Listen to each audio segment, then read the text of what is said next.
Chapter 5. Leslie Bell was beauty and success. She got good grades, starred in practically every play at Salem High, and she glowed. She was the kind of girl that girls like myself were supposed to despise, and yet, though I knew her well enough to know her faults, I had never been able to dislike her. I believed she deserved her popularity. Her looks could not be denied. Her blue eyes were brilliant by day and sparkled at night. She had bones and teeth that spelled sun and fun, and a body that made most guys think party time. But she wasn't loose, at least not from what I'd heard, and even more remarkable, she wasn't a snob. Once when I sprained my ankle and had to hobble around on crutches, she carried my books to and from the classes we shared, and she performed the service without making me feel self-conscious. Of course, she wasn't perfect. She had a tendency to talk about herself. She did so quite innocently, as if she honestly believed Leslie Bell was what you did want to hear about. The odd thing was, she was usually right. She led a much more exciting life than the average Salem High girl. Now, though, she didn't look too excited or exciting. Stan fetched her a bottle of Tylenol and a can of Coke from the drugstore cooler. She swallowed 3 of the pills in one gulp, and then leaned against the counter, staring blankly at a row of diapers. "Does somebody want to talk, or should I just start screaming?" she said finally. "Nice pajamas," Helter said. "Thanks," Leslie mumbled.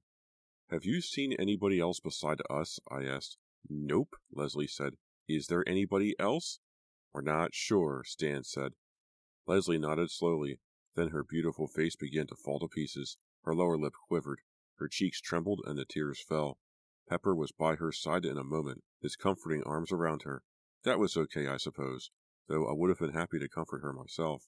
"Shh," Pepper crooned. "It's not so bad. We'll be all right. Don't cry." He held out a handkerchief. He had never offered me one before. "Here, blow your nose. You'll feel better."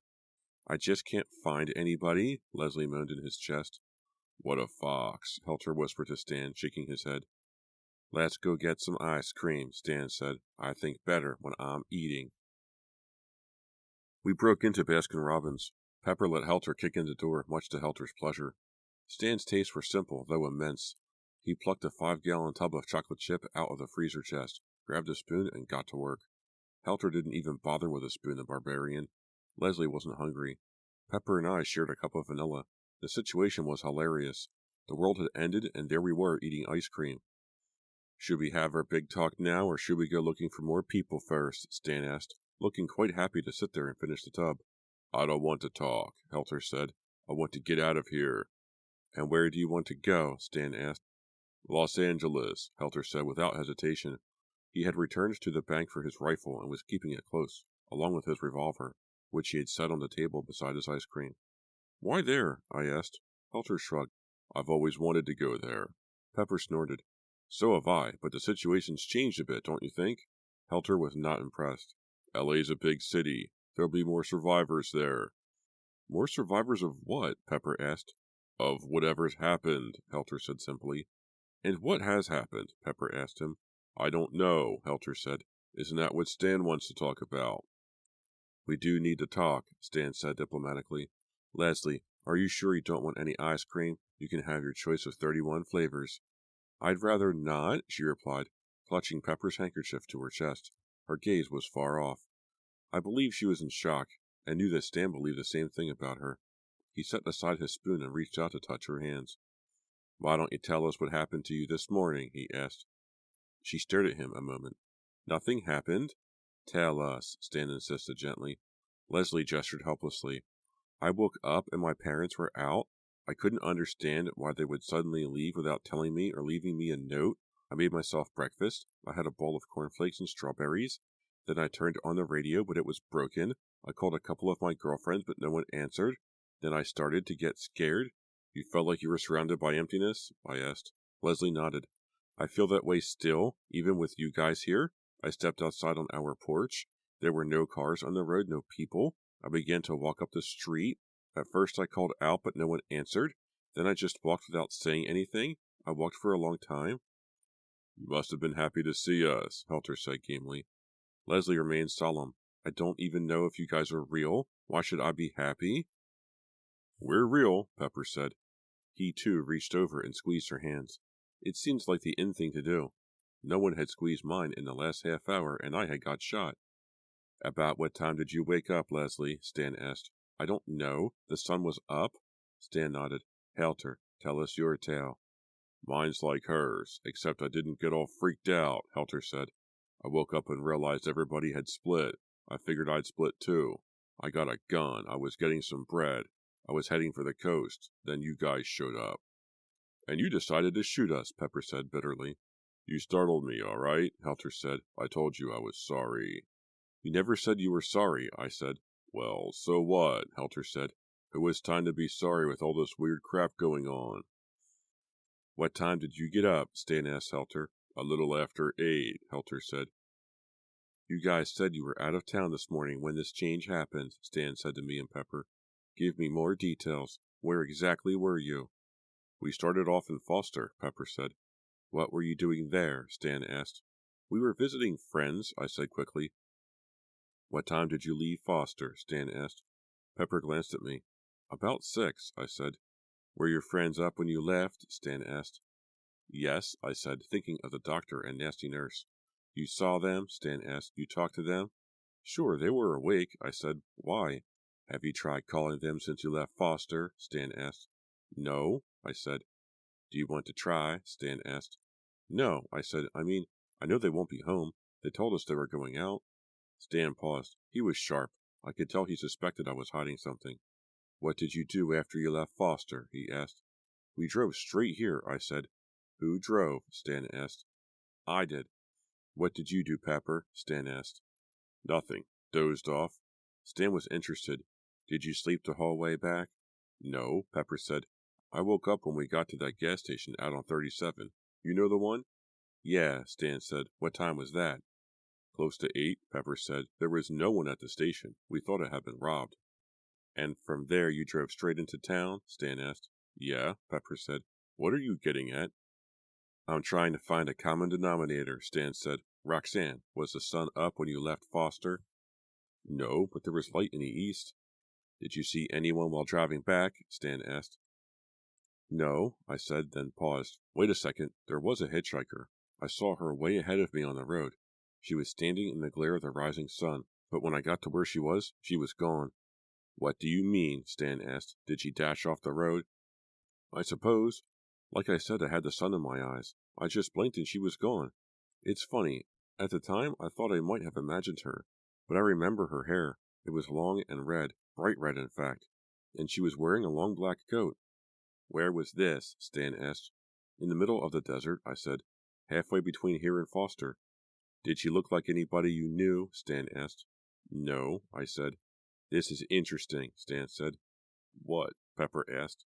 Several things, Stan said. Roxanne was the only one who was awake when the change occurred. The rest of us were all asleep. So? I said. That could just be coincidence. Maybe, Stan said. But let me point out something else that can't be coincidence. Look at the 5 of us here. What do you see? Do we have to include Helter in this question? Pepper asked. You just watch your mouth, Helter growled. We're all about the same age, I said, stunned that I hadn't seen the truth earlier. We all go to school together. Exactly, Stan said. Why? Why is it that the only 5 people left in town happen to know each other? What do we have in common? I don't get it, Pepper interrupted. Who cares? I want to know where everyone's gone. That's the question we should be asking. Stan shook his head. What if everybody's gone nowhere? Huh? Helter said. Naturally, we assume something has happened to everybody else, Stan said. But what if we have it backward? What if something happens to us? There was a moment of silence, a profoundly deep silence that could not normally be found on the planet Earth. The only sound was a low whistling of the wind that we could hear through the open door. Raising my eyes to the sky, I noticed something else. There are no birds, I said. Who cares about the birds? Helter asked. No, it's true, Pepper said, staring out through the plate glass window of the ice cream parlor. I haven't seen a bird since I woke up at the gas station. Stan nodded grimly. I haven't seen any dogs or cats or even bugs. I suspect if we took a sample of our skin, we wouldn't find any bacteria. Helter looked disgusted. I sure as hell hope not. My point is, all living things have vanished, Stan said, except for us and perhaps a few more people in town. But to tell you the truth, I'm not sure if anyone's vanished, except us. Are you saying that we're no longer on Earth? Pepper asked. That we've been picked up by a flying saucer? Maybe, Stan said. Pepper snorted. That's the most idiotic suggestion I ever heard. I'm surprised at you, Stan. Since we're in an impossible situation, Stan said, not taking offense, we must be open to all possibilities. How many of you have heard of the Bermuda Triangle? Are those new bikinis that show off a girl's butt? Helter asked. I patted Helter's hand. I don't think you got that one right. It's an area in the ocean near Bermuda where a lot of planes and boats have disappeared, Pepper said. Yes, Stan said. Until yesterday, I would have said the Bermuda Triangle was impossible, but now I'm not sure. What kind of world are we in right now? An empty one? Its emptiness is selective, then. There are no people or animals or insects, but there is food. There's electricity. This last point is interesting. Who's running the power stations? Maybe no one, I said. Maybe the power is just on for now and it will fail later. I shuddered at the thought, because now it was day. The sun was out and we were together, but come night, it could be very dark and silent. It was strange how the silence preyed on my mind more than the emptiness. They weren't the same, I knew. Not at all. That's possible, Stan said, but my point is we appear to be in the same world we've always been in, but with a few important differences. He paused. I wonder if we haven't fallen into our own Bermuda Triangle. You mean like another dimension? I asked. Yes, Stan said. What does another dimension mean? Helter wanted to know. In a sense, nothing, Stan said. You don't understand something just because you give it a name, but I think it's worth talking this way because I can tell you right now that we're not going to find a logical explanation for our predicament. Everyone in the world simply does not disappear overnight. You're depressing me, Helter complained. Then let me give you some encouragement, Stan said. If we've fallen into another dimension and we can figure out how, we might be able to climb back out. Hold on a second, Pepper said. I'm not ready to accept this other dimension theory until we've looked at others. Go ahead, Stan said. I don't know any others, Pepper said. You suggest some. Flying saucers could have swooped in during the night and beamed everyone aboard except us, Stan said. Be serious, Pepper said. I am being serious, Stan said. You're not accepting the fact that this phenomenon is worldwide. That being the case, all our theories would have to be ridiculous. Could we just be dreaming? I asked. This is no normal dream, Stan said carefully, considering the idea. I certainly feel like I'm awake. Then again, dreaming people often do. We must be dreaming, Leslie whispered, and there was suddenly hope in her voice. She sat up in her chair, and there was color in her cheeks. Yet I couldn't say I preferred her wide-eyed look to the flat one of a moment ago. We can just wake ourselves up, she exclaimed. Leslie, I said. No, Rox, she said, jumping to her feet. It makes sense.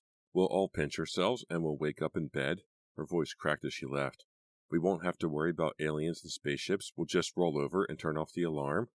We could try that, Leslie, if you want, Stan said, obviously concerned. But I don't want you to get upset if it doesn't work. We have to be. It will work, she interrupted, but we have to do it together. Come on, you guys. Let's get ready to pinch our arms on the count of 3. 1. I wouldn't mind pinching other things, Helter muttered to Pepper. 2. Leslie, I began. 3, Leslie cried, pinching her arm. Pinch, pinch, pinch, everyone. Harder, faster. You're not doing it hard enough. The 4 of us watched as Leslie hacked at her arm for perhaps 20 seconds. Then Pepper stood and held her. My, that was twice in a row, and helped her back into her seat. Once there, she burst into sobs that had to be comforted by another of Pepper's strong hugs. I don't mean to sound unsympathetic. Leslie was hurting, there was no doubt of that, but he was my boyfriend. I wished Helter would comfort her. Of course, Helter would probably have tried to get in a feel in the process. This has got to be a dream, Leslie cried. Leslie, Stan said patiently, with great strength in his voice, you have to relax. The situation is strange, but we're not in any danger. We're together, and together we can solve this puzzle and make things right. Leslie stared at him with a combination of hope and disbelief. How do you know we're not in danger? She whispered sniffling. Because if there's nothing, nothing can hurt us, Stan said. He considered a moment. I keep thinking about Roxanne's story. The change, I don't know what else to call it, appears to have occurred around sunrise. And except for Roxanne, none of us was awake at sunrise. He paused again. Except for the hitchhiker. I'm not even sure she was there, I said. But you were able to describe her, Stan said. You must have seen her. Are there any other details you remember? I hesitated. No. Are you sure? Stan asked. I frowned. I was just thinking how when I saw her, she looked like a shadow across the sun. It came up exactly behind where she stood. Another coincidence, Stan said. Stan, Pepper complained, you're sounding superstitious. Stan grinned. An empty planet could do that to the most hardened scientist. His grin faded. She was wearing a black coat, he muttered to himself. I'm not sure what she had on, I said. Stan looked at me sharply. Her hair was long and red. Bright red, you said. Isn't that odd? I have red hair, I said, not understanding where he was coming from. Yes, but yours isn't bright red, Stan said. He thought a moment. She reminds me of someone. Do any of you know who? No, Pepper and Helter replied together. They turned to each other, surprised. Leslie suddenly sat up but didn't say anything. Who? I asked. Betty Sue McCormick, Stan said. Why do you bring her up? Pepper asked impatiently. She was just a suicidal weirdo, Helter said. And she's dead? She's been dead for weeks, Leslie added, and the words sent a shiver through the length of my body. Because the more I thought back to the hitchhiker, the more it seemed possible it had been Betty Sue. That hair, it was as if her head had been caught on fire from the rising sun, and then she had vanished, like the last traces of night at dawn. Of course it couldn't have been her. No way, Jose, I thought. She died in a raging fire, Stan said. I heard there were hardly any of her teeth left to identify her by. The four of us were incredulous. Are you saying she's alive? Pepper asked angrily. Stan raised an eyebrow at his reaction. What's the big deal? Stan asked. That's what we're asking you, Helter said. Betty Sue is dead? Leslie said solemnly. Let's not talk about her. Yeah, Pepper said. We're just getting off on tangents. She was just a bitch, Helter added. Stan's eyes narrowed on Helter. Stan wore thick glasses and was short, but he was no lightweight, that was clear. She wasn't a bitch, he said. She was my friend. I was just talking, Helter mumbled. She was an unusual girl, though, Pepper said. That's for sure, Leslie whispered. Stan turned his attention to Leslie. You knew her the best. You grew up practically next door to her. So what? Leslie snapped. I told you. I don't want to talk about her. Why not? Stan asked, and he stopped her before she could reply. Why are all of you fidgeting in your seats at the mention of Betty Sue's name? I'm not, I said. I hardly knew her. But the rest of you knew her, judging by your reactions, Stan said. Come on, let's speak our minds. What's the big deal? Stan, Pepper said, we're in a big mess here, and you're the only one of us who has a big brain. We want you to help us get out of this mess. We don't want to talk about a girl who killed herself 4 weeks ago. I couldn't help but notice the uneasiness in his voice. Absolutely, Helter said. I agree, Leslie put in. Stan was stoic. What if I want to talk about her? But why? Pepper cried. Once more his reaction was startling to me. Pepper had never mentioned Betty Sue, not even at the time of her death. Never once. He looked over at me and sat back in his seat. This is silly, he muttered. Stan studied him a moment, then sighed. He leaned toward me. Roxanne, he said. Could it have been Betty Sue on the road? No, I said. She's dead. What if she wasn't dead? Stan said. What if she faked her death? What if she did that to throw everybody off and then left town for the past month? And waited out in the middle of the desert until today? I asked, more confused by the second. Until I drove by? If you like, Stan said. Could it have been her on the road? I hesitated. It's possible? We have to stop this, Leslie said, and there was a note of desperation in her voice. Betty Sue is nothing? She was someone, Stan said quietly. He lowered his head and seemed to be thinking a moment. When he raised it back up, his expression was dark. I liked her. He cleared his throat. How many of you liked her? No one responded. How many of you hated her? None of us hated her, Pepper said impatiently. I hated her, Helter said. Why? Stan asked. I told you, she was a bitch, Helter said, at least to me. She wasn't bitchy to me, said Leslie, but she was a spooky girl. What made her spooky? I asked, curious. Leslie was coming out of her shock. The mention of Betty Sue had done it. She was still afraid, but now she had fight in her, too. She leveled her gaze at me. Just take my word for it, she said. Stan, Pepper said, I'm going to ask you one last time. Why do you want to talk about her? Stan shrugged. I don't know. I just have this feeling. Maybe she's the common denominator in this situation. In what possible way? Pepper asked, exasperated. We all knew her, Stan said. We all knew lots of people, Pepper protested. We all went to the same school, for Christ's sakes. Besides, Rox hardly knew her. But Roxanne is the one who might have seen her on the road, Stan said. She doesn't know if she saw anybody, Pepper said. I saw somebody, I whispered. Yet the words rang false in my ears. I had wanted to say I saw something, a shadow, a ghost. Stan was right. Just the mention of Betty Sue's name had thrown the others. Pepper had given up. "What do you want to do with Betty Sue?" he asked Stan. "I don't want to do anything with her," Stan said. "But I'd like to find her, if she's alive and in this neighborhood." "I want to find other people first," Leslie interrupted. "I want to drive around town with her horns blaring." "Why don't we just shoot off guns in the square?" Helter asked.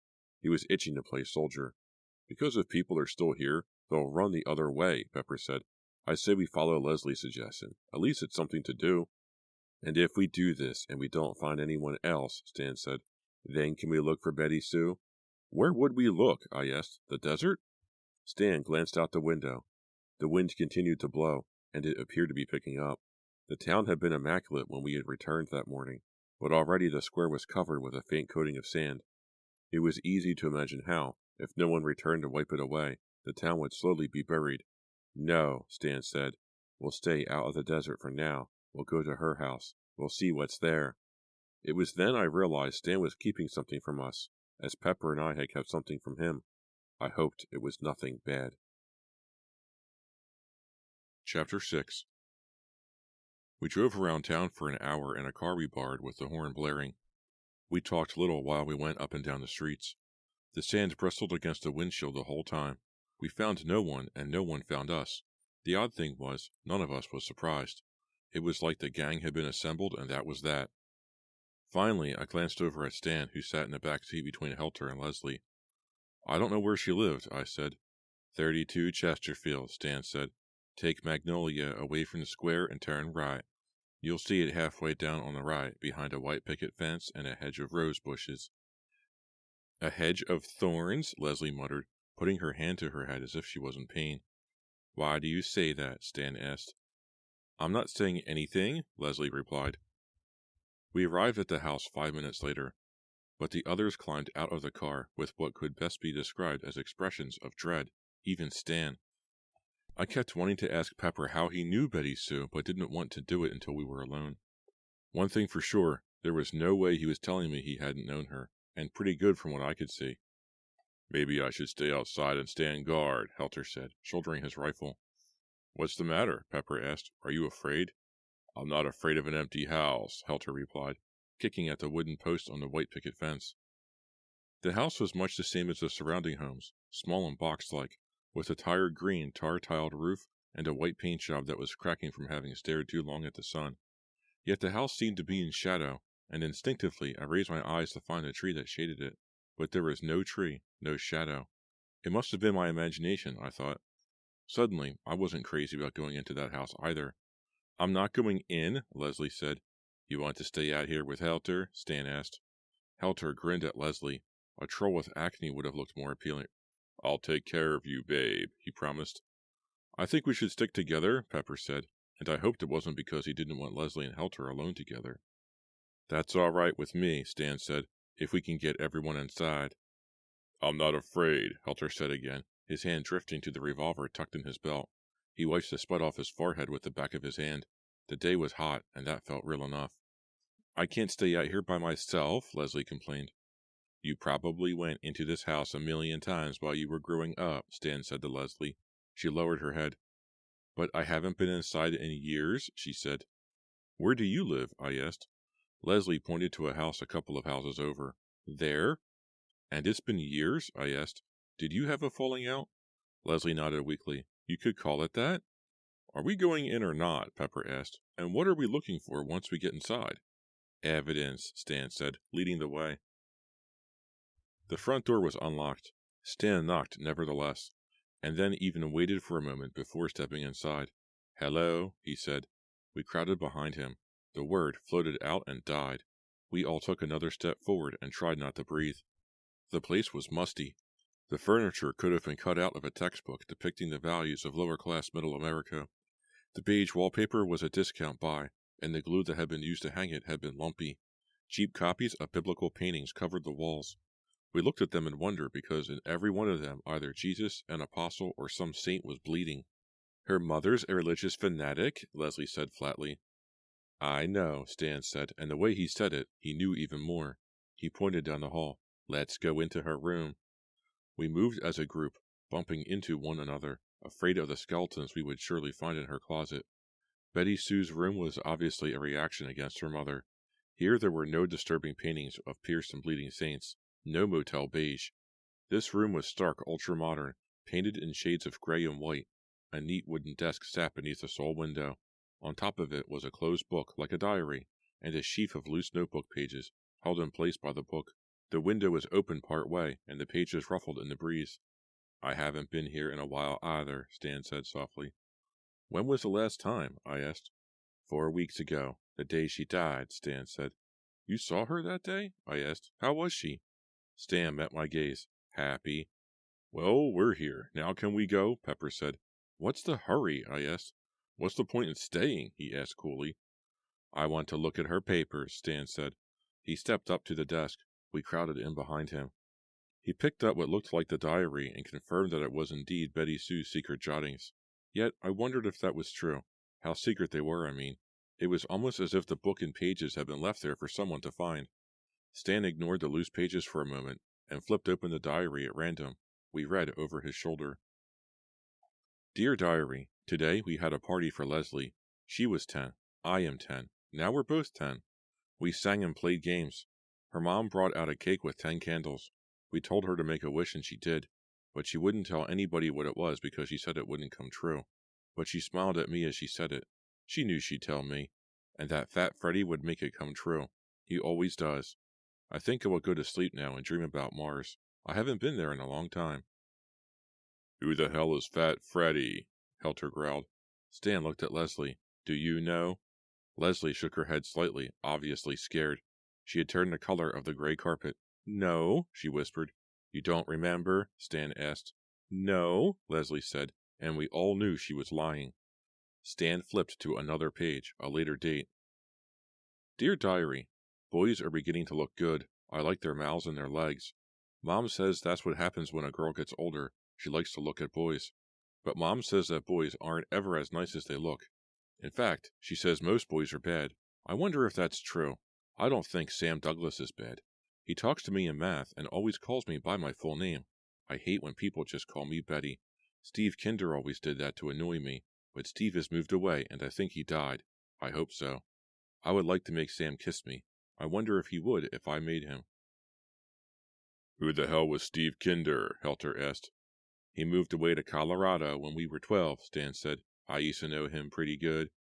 Do you know how he's doing? I asked. He's dead, Stan said. He got cancer right after leaving here. Stan turned to Leslie. Did you know him? I knew him, was all Leslie would say. Stan turned forward a few more pages, and we read some more. Dear Diary, I am not happy with Leslie. I have done so much for her. I made her what she is.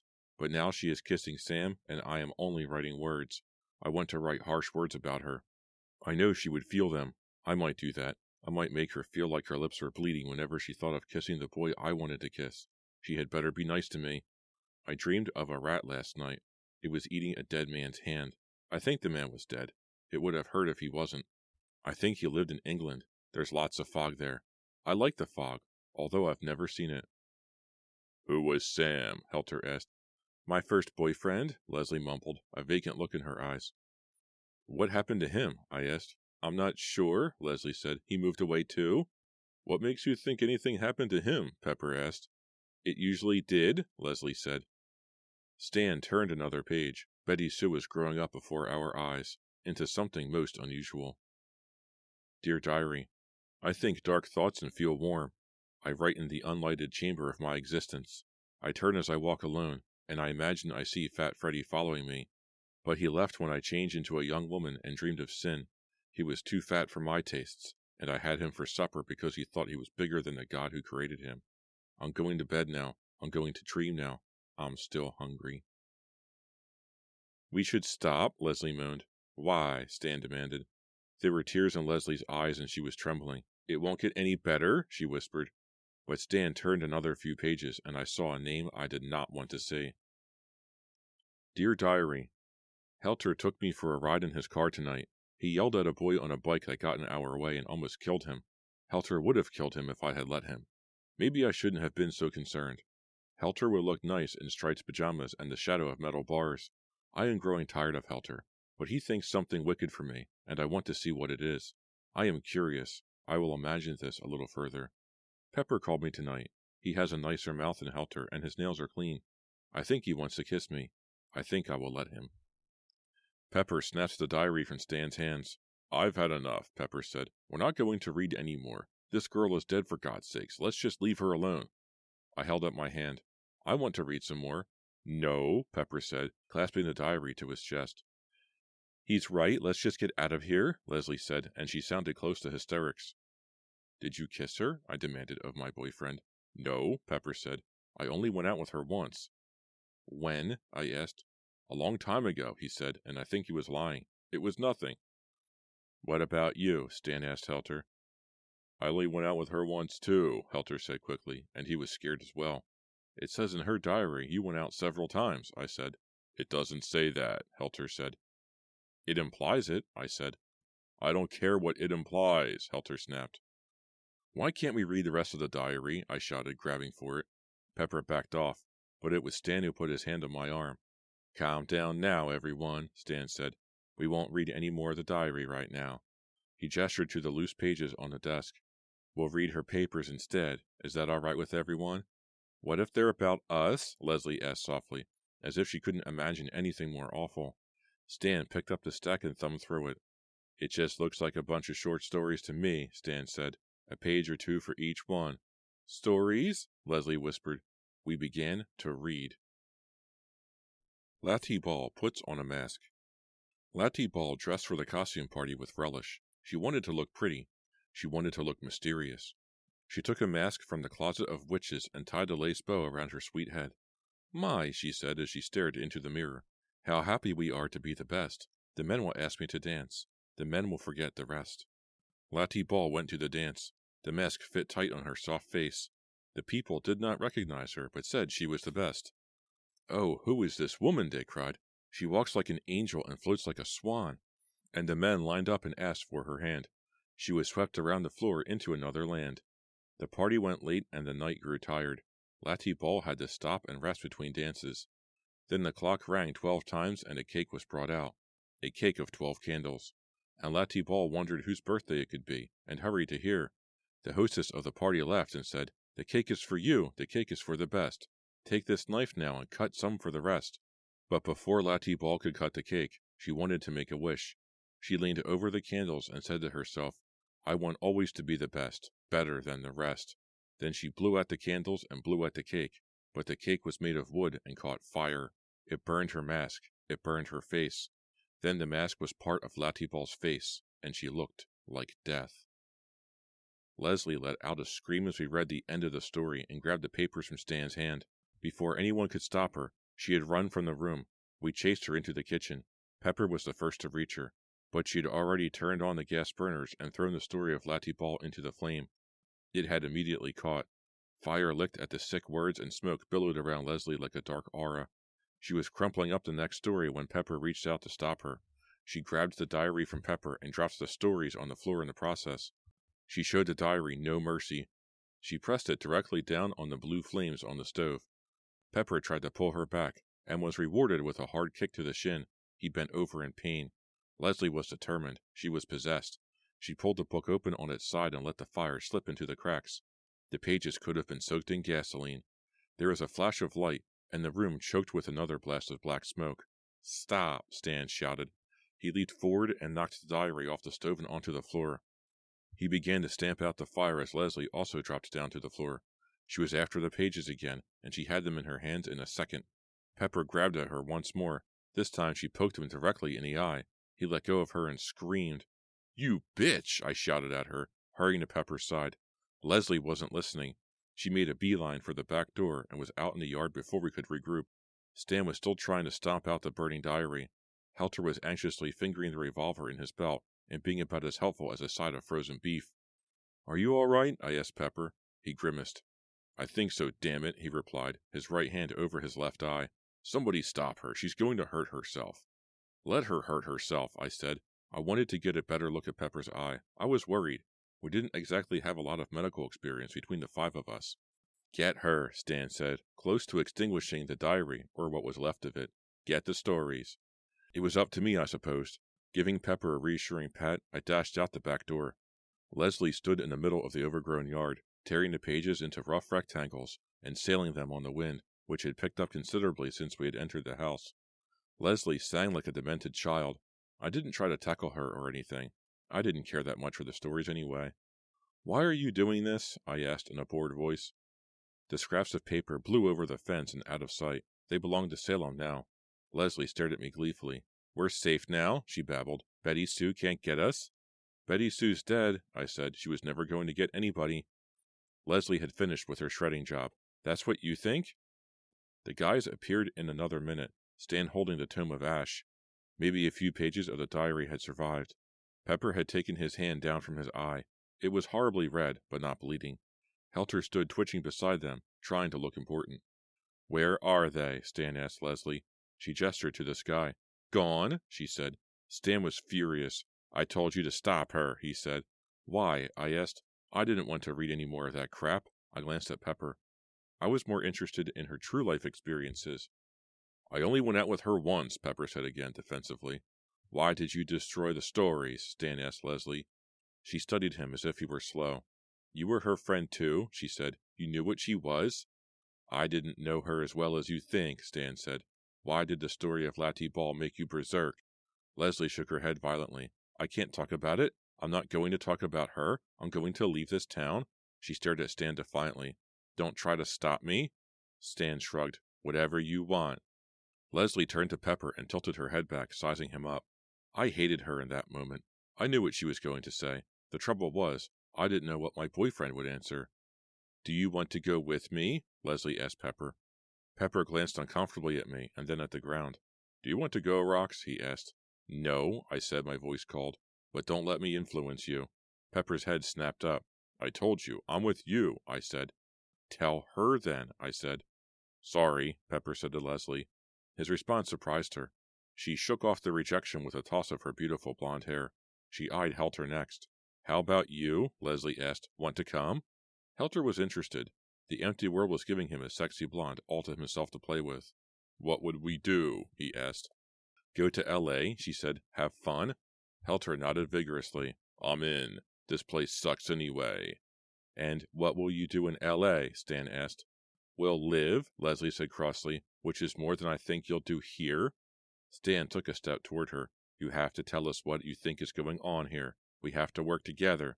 Leslie was resolute. No. Can't you at least tell us why these stories scared you so much? Stan said. Leslie smiled at the question. It was a curious smile, because it was full of despair, without a hint of joy in it.